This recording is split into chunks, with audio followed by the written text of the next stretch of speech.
Olá pessoal, sou eu, Momi. Estamos começando mais um vídeo, né?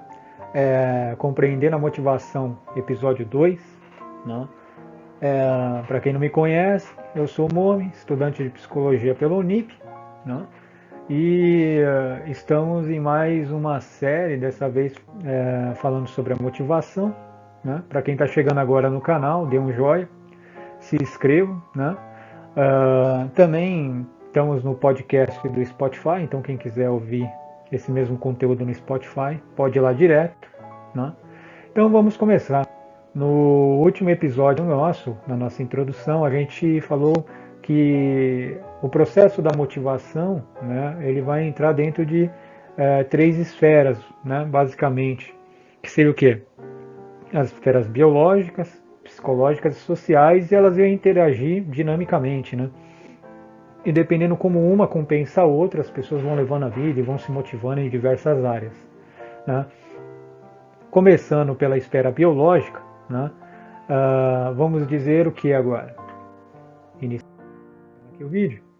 Então, segundo Alexander Luria, quando ele fala sobre os processos psicológicos, ele vai falar que o sistema psíquico precisa de uma ativação cerebral para fazer as funções necessárias no dia a dia. Né? E aí ele divide essas funções como unidades funcionais do encéfalo, né? Que é onde está o cérebro, aonde está o tono cerebral, cerebreiro e tal. Né? E aí ele diz que vai ter uma unidade para regular o tono ou a vigília, né? Então vai ter uma unidade do cérebro que vai regular a vigília, ou seja, o momento que você está acordado. Vai ter uma unidade dentro do processo cerebral que vai processar, armazenar as informações que vêm do mundo exterior, né? E vai ter uma unidade que vai programar e regular, né, e verificar a atividade mental, né, segundo Isaac Luria. E esses 3 processos dentro do processo da psicologia cognitiva e da neurologia, né, acaba fazendo tudo aquilo que a gente falou sobre a motivação do aspecto biológico. Né? Então, a gente vai verificar o quê? Né? Conforme nesse desenho. Né? Mas antes de entrar nesse desenho, eu queria falar sobre as 3 principais unidades funcionais. Então, dizemos que os processos mentais humanos, né, são sistemas funcionais complexos e que eles não estão localizados em estreitas circunstâncias nas áreas do cérebro, mas ocorrem por meio da participação de grupos de estruturas cerebrais operando em concerto, cada uma das quais ocorre com a sua própria contribuição particular para a organização desse sistema funcional. Correspondente à primeira questão essencial, deve ser descobrir a unidade funcional básica que é composta pelo cérebro humano.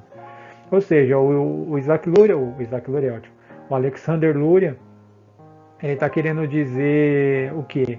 Que a gente tem dentro do nosso sistema funcional, né, determinados processos psicológicos, só que eles são dinâmicos, né, eles não são estáticos. Então não existe uma região do cérebro fixa para processar a informação, ela vai trabalhar de forma dinâmica. Né? E o que isso tem a ver com a motivação? Porque é como a gente falou logo no começo do vídeo, né? O segundo preceito, né? O que vem do lado externo, né? Essa informação entra e vai ser processada, né, no encéfalo, né? Ou no cérebro, né? Vamos dizer assim. Quando eu falar encéfalo, é todos os componentes dentro do cérebro, né? O tronco cerebral, né, o cerebreiro e aí vai. E aí ele vai continuar. As bases sólidas para se discernir as 3 principais unidades cerebrais, cuja participação se torna necessária para qualquer tipo de atividade mental. Né? Com alguma aproximação à verdade, eles podem ser descritas como uma unidade que regula quando você está acordado, uma unidade que regula para processar e armazenar as informações e uma para programar e regular e verificar a atividade mental. Pode parecer meio confuso agora, mas aí vocês vão entender ao longo como que esse processo vai entrar no processo da motivação. Como a gente falou no primeiro slide, né, que eram as 3 unidades funcionais, então vai ser a unidade regular, de obter informação, e aí ele vai continuar. Outras características importantes é que cada uma dessas unidades exibe ela própria uma estrutura com hierarquia e consiste pelo menos de 3 zonas corticais construídas, né? Então tem uma área de projeção, uma área de associação, né, que vai associar as informações e assim por diante. Ele vai separar em hierarquia, né, os processos cerebrais. Mas isso para a gente, no que se refere à motivação, seria muito profundo eu falar isso para vocês. Então eu vou tentar resumir um pouco mais, né? Ele vai falar também que a unidade regular de vigília, ou seja, a unidade que regula, né, a gente está acordado, né, ele vai falar o quê? Ele vai falar assim: para que os processos mentais humanos sigam o seu curso correto, o estado de vigília é essencial. Ou seja, a gente tem que estar acordado para as coisas estar funcionando. E é apenas em condições ótimas de vigília que o homem pode receber e analisar informações, que os necessários sistemas seletivos de conexão pode ser traduzida à mente. Sua atividade programada é o curso dos processos mentais verificados, seus erros corrigidos e sua atividade mantida em curso. Ou seja, a gente tem que ter uma ativação cerebral para poder armazenar as informações do dia a dia, né? E aí ele vai continuar. É sabido que tal regulação precisa de processos mentais e é impossível durante o sono ou cursos das reminiscências e associações que surgem é de natureza desorganizada e a atividade mental adequadamente dirigida é impossível. Ou seja, no sonho não teria como fazer isso, segundo o Alexander Lurie, né? E aí ele vai continuar, vai falar: a atividade organizada dirigida a metas requer uma manutenção do nível ótimo do tônus cortical, né? O que é isso? Né? Para quem está acompanhando no YouTube, eu estou mostrando umas imagens, né? Mas eu vou tentar descrever também. Abaixo do cérebro tem o tronco encefálico. Nesse tronco encefálico, acredita-se hoje que é ele que inibe e ativa os processos cerebrais dentro do cérebro, né? Então, chega uma informação, como eu estou mostrando aqui, tem uma fibra motora. Então, a pessoa tem uma sensibilidade, essa sensibilidade por impulsos bioelétricos sobem por esse tronco cerebral, ele é ativado ou é inibido e chega no cérebro a processar a informação e você tem um determinado comportamento. Seria basicamente isso, né? Estados mentais. Como a gente mostra aqui no sistema do tronco cerebral. Então, para quem está acompanhando no YouTube, vai perceber o quê? Que tem uma área que é a inibitória e uma área que é excitatória dentro do tronco cerebral, né? Esse tronco cerebral vai ficar abaixo do cérebro. Então, as informações que vêm através da periferia, dos nervos da periferia do organismo, né? Eles vão subir, vão passar por esse tronco cerebral e vai ter um processamento de informação que ora vai ser excitado, ora vai ser inibido, né? E o interessante ver é que justamente nessas áreas do tronco cerebral, né, da forma biológica, que é onde contém aquelas substâncias que ficou muito popular as pessoas falarem, né, sobre bem-estar, né, sobre também chamaram de neurotransmissores do amor, do prazer e tal. Por quê? Porque se descobriram, né, ao longo do tempo que no núcleo da ráfia, ou seja, onde fica o tronco cefálico, perto da ponte, né, e do bulbo, é onde contém a produção de serotonina, né, a produção de norepinefrina, né, acetilcolina, a dopamina, né. Acredito que alguns de vocês já devem ter visto, né, ou ouvido sobre essas substâncias, né. Por quê? Então ela é produzida aí, né. Então, por exemplo, um caso de episódio depressivo, o que se acontece quando se toma um antidepressivo? Eu até expliquei no último vídeo, há uma recaptação maior dessa serotonina no tronco encefálico, né? Também, não só lá, né? Mas também lá, né? Porque o sistema da serotonina tem vários outros lugares do corpo que ela também é produzida, né? Então, se capta mais essa serotonina, para quê? Para poder ativar mais o cérebro, né? Acredita-se que quando o nível baixo dessa ativação, né, da serotonina, quando está um nível baixo, a pessoa tende a ficar mais desanimada. Por isso que os antidepressivos, pelo menos alguns, os modernos, eles são com base na recaptação de serotonina, né? No slide 3, a gente vai perceber o quê? né?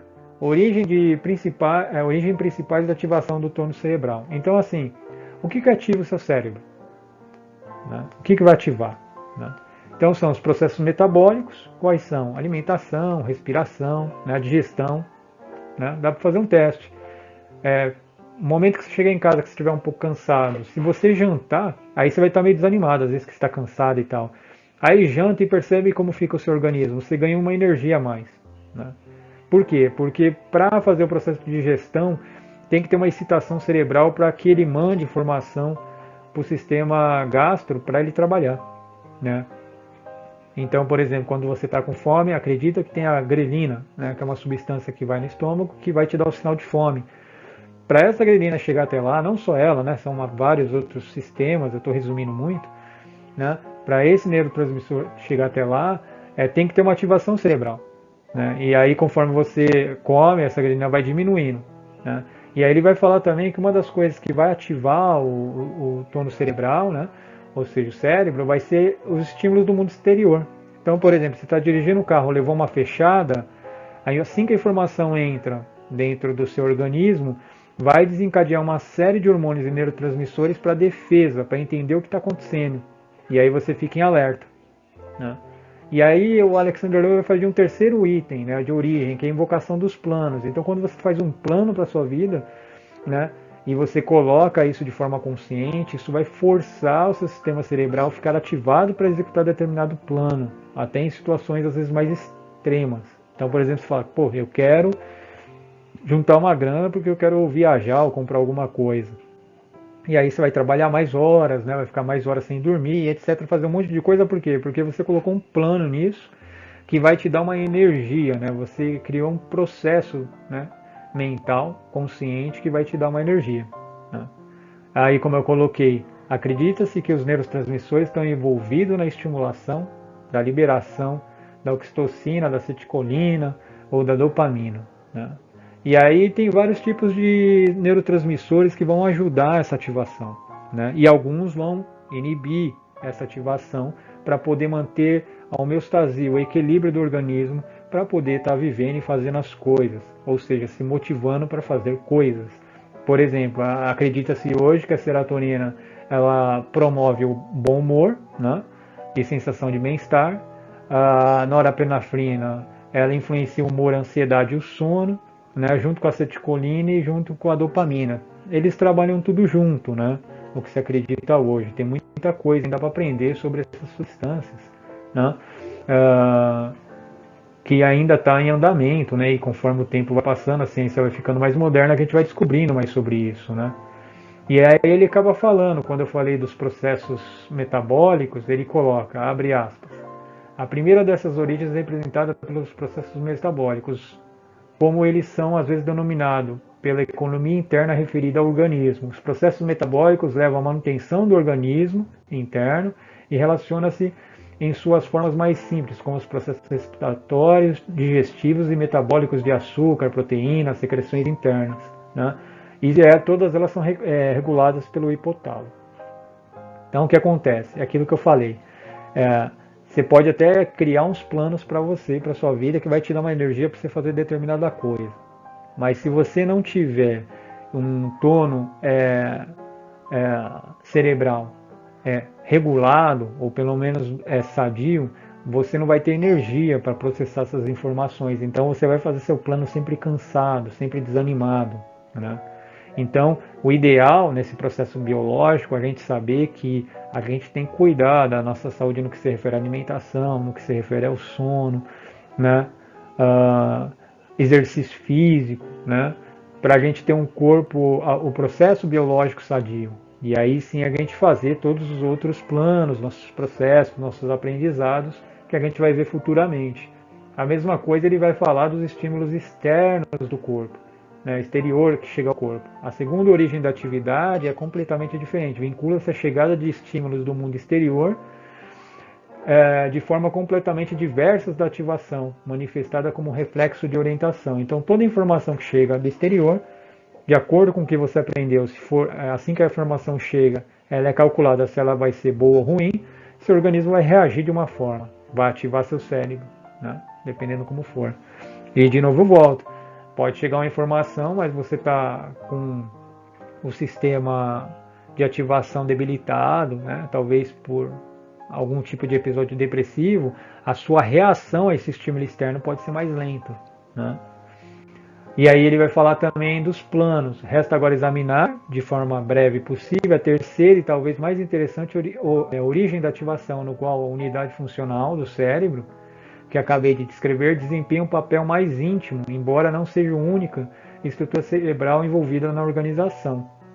Processos metabólicos ou influxo direto de informações que invocam um reflexo de orientação não são as únicas origens da atividade humana, né? Boa parte dela é invocada através de intenções, planos e previsões. Essa é uma parte onde já entra a questão da esfera social, que eu vou parar por aqui para a gente não misturar. Mas a forma que a gente aprende as coisas, né, e a gente vai criar planos sobre isso, faz com que ative também o nosso processo cerebral e motive a gente a fazer determinadas coisas. Lembra? A motivação não é só uma programação psicológica, ela vai envolver também todo esse aspecto, né? Biológico, social, e isso eu vou repetir ao longo do tempo, né? E a forma da gente receber as informações são de formas visuais, auditivas, de tato, né? E aí o interessante agora, vamos pegar, vou dar dois exemplos interessantes, né? Por exemplo, uma pessoa que está dirigindo, está numa noite andando, né, para você ver como que vai funcionar o processo de motivação no dia a dia, de outras maneiras, né, não só de produzir coisas, né, mas também para uma fuga. Então, tem um exemplo aqui. A pessoa está andando à noite, aí está com o celular na mão, vê um motoqueiro andando, leva um susto. O que vai acontecer? Primeira coisa que vai acontecer no hipotálamo, ele vai, assim que essa informação entrar e chegar, passar pelo sistema do tronco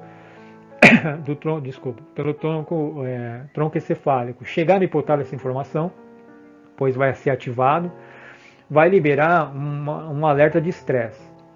Assim que chega esse alerta de estresse, porque você aprendeu que, tô na noite com o celular na mão, motoqueiro passando, é perigoso.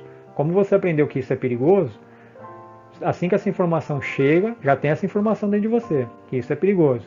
Essa informação é comparada. Bom, é perigoso mesmo. Aí vai começar o nível de estresse subir. E aí o que vai acontecer com o seu organismo? Basicamente, resumindo muito, não é só isso, mas resumindo muito. Assim que entra o alerta de estresse, vai ser liberada a acetilcolina e depois ela vai, com outras substâncias, vai desencadear uma série de substâncias até chegar na glândula renal. Chegou na glândula renal, vai ser liberado o cortisol, né? Esse cortisol, né, como eu mostro aqui na figura, para quem está no YouTube vai conseguir ver melhor, né? A glândula renal fica acima do rim, né? Então, quando ele for liberado essa acetilcolina nessa glândula renal, ficar acima do rim, vai ser liberado o cortisol. Esse cortisol vai te dar uma mudança fisiológica de apoio à resposta de fuga ou de luta. E aí já muda o seu comportamento. Então, para vocês verem, se você não tiver um organismo bem preparado, talvez até a liberação desse cortisol vai ser demorado e você vai ter reações mais lentas, dependendo da situação. Claro que eu estou especulando aqui, né? Mas pode ser uma possibilidade, né? Para você ver como que o biológico ele vai influenciar nessa motivação de fuga, né? No caso estamos falando de fuga, né? Tem agora um outro caso que é um pouco mais benéfico e é bem interessante também, que eu peguei e fiz uma análise, que é o que? É quando a mãe vai amamentar o filho, né? Ela não amamenta a criança por nada, tem uma causa nisso. Ela tem uma motivação biológica que se criou no organismo humano para que ela tenha vontade de amamentar. E aí existe um sistema de neurotransmissores, né, como eu estou mostrando aqui na imagem, que vai fazer o que? Vai dar esse prazer e, vamos dizer assim, reforçar ela cada vez mais, dar esse leite para a criança. De forma muito simples e resumida, é mais ou menos assim. Vai começar a liberação de dopamina, né, assim que ela está com o bebê pronta para amamentar, porque ela percebe, e aí aquele negócio, tudo aprendizado. Ela vê o bebê chorando, a informação entra, ela aprendeu que bebê chorando talvez possa ser leite, então essa informação já está gravada dentro do cérebro dela. Ela pega o bebê. Assim que ela começa a ver essa situação, essa informação entra, começa o aumento da liberação de dopamina, chega no hipotálamo, né, de forma negativa, e vai começar a liberar uma série de substâncias. Então, por exemplo, aqui tem a AVP, argina vasopressina, liberação de dopamina, liberação dos receptores acoplados à proteína, a oxitocina, né? E aí quando o bebê começa a fazer o processo de sucção do leite, para a mãe continuar nesse processo também começa a liberação de oxitocina, né? E aí também, assim que o bebê coloca os seus lábios para fazer a sucção, começa a liberação da, da prolactina também, né? Que é a produção de leite para o bebê. Né? A função é estimular a produção de leite. Então, como ela já aprendeu que ela vê um bebê chorando, né? Aí ela já aprendeu que, pô, meu bebê chorar é porque pode ser leite. Aí ela vai pegar, só que assim que ela pega o bebê, a motivação que vai fazer com que ela faça todo esse trabalho é todo esse processo de neurotransmissores também, né? E hormônios, né? Então ela pega, sobe liberação de dopamina, chega no hipotálamo, aí depois entra a vasopressina, a oxitocina, né? Aí entra a produção, a estimulação da produção de leite através da prolactina, né? E aí a mãe sente prazer em dar o leite para a criança, né? Então esse é um exemplo interessante para a gente ver o que essa motivação de dar o leite para a criança tem um sistema lógico, né? A motivação não vem do nada. Então, assim, a gente também não pode falar, por exemplo, vamos imaginar um caso hipotético, uma mulher que de repente está desanimada em dar leite para o filho, né? E aí ela pode ouvir uma conversa de alguém e falar assim, nossa, aquela mãe é desnaturada, ela não tem nem vontade de dar leite para o filho, ela não tem motivação para isso, deve ser uma mãe que não gosta do filho e tal. Não sei nem se deve ter isso, mas vamos imaginar que houvesse um episódio assim, a gente tem que analisar essa motivação também do ponto de vista biológico, né? Será que ela está com todos os sistemas funcionando bem? Né? Será que a prolactina está sendo produzida da forma que tem que ser produzida? Será que a produção de oxitocina para ela ter esse bem-estar está sendo produzido? E se não estiver sendo produzido, aí entra no processo psicológico, né, de entender a história da vida da pessoa, o que começou a inibir todo esse processo, né? Então a gente nunca pode estar falando de motivação de uma forma só ao comportamento. A gente tem que ver o lado biológico, né? Esse é um exemplo que eu acabei dando, né?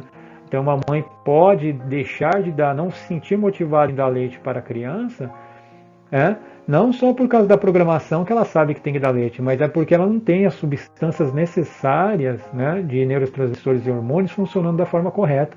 E aí ela não vai sentir essa motivação. Ela pode até se forçar, mas ela não vai sentir. E aí, com o tempo, isso vai sendo reforçado e vai criando um ambiente aversivo.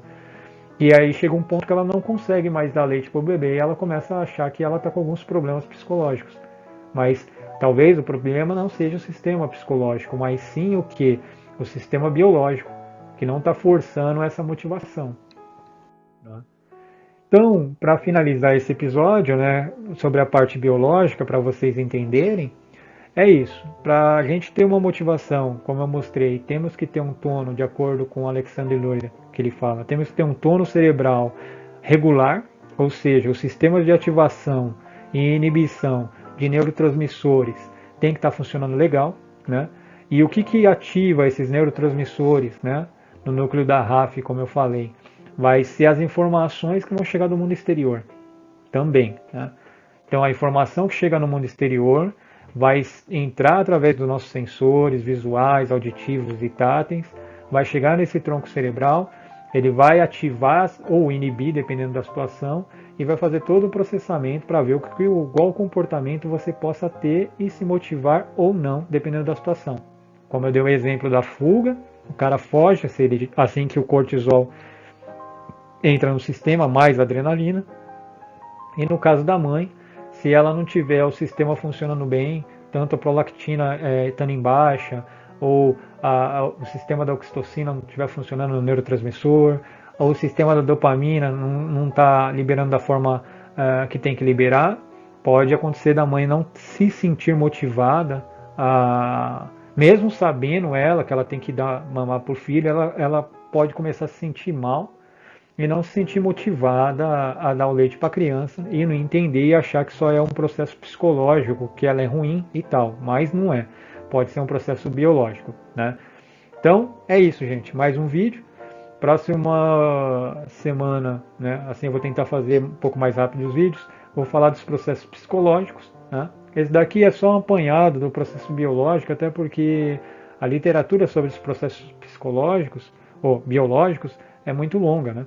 Então, assim, e eu tenho que passar de uma forma bem resumida para vocês, para que possa ser útil, né? E não de uma forma tão técnica, né? E dentro das minhas limitações também, claro. Então é isso. Até o próximo vídeo. Se inscreva no canal quem está chegando agora. Dúvidas, mande por um e-mail, abranqueopreto.gmail.com. Dê um joinha, dê um like e até mais.